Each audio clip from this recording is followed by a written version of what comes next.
Ну и в завершении выпуска в Ленске после долгой реконструкции торжественно открыли памятник воинам, погибшим в годы Великой Отечественной войны.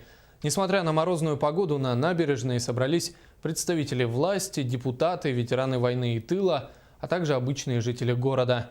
Тему продолжит корреспондент телерадиокомпании «Алмазный край» Наталья Беспалова. На улице минус 40, но жители города этого события ждали, поэтому мороз никого не напугал. Ни школьников, ни ветеранов.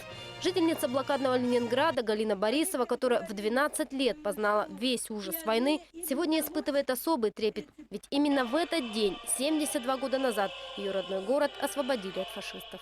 Много людей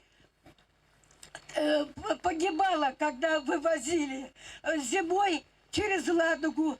Прямо под лед уходили машиной с детьми.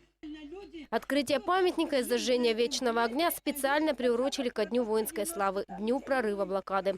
Но много слов говорить не стали. Право зажжения огня предоставили ветерану Великой Отечественной войны Алексею Семеновичу Лапинскому. Он единственный из фронтовиков, у кого еще есть силы ходить на массовые мероприятия.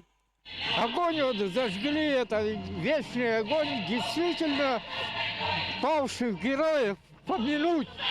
Действительно, такой праздник, значит, мы хотим помянуть всех, которые ушли, которых у нас уже нет. Торжественный митинг продлился около 20 минут. Присутствующие возложили цветы к вечному огню и оценили качество работ. Все пришли к единому мнению. Теперь памятник выглядит как новый. Строители не только полностью заменили гранитные плиты, но и добавили новый элемент – вот эту плиту из черного мрамора, на которой указано, сколько ленчан погибло в годы Великой Отечественной. Ремонт памятника обошелся городской казне в 2 миллиона рублей. Зато теперь срок его службы будет гораздо дольше.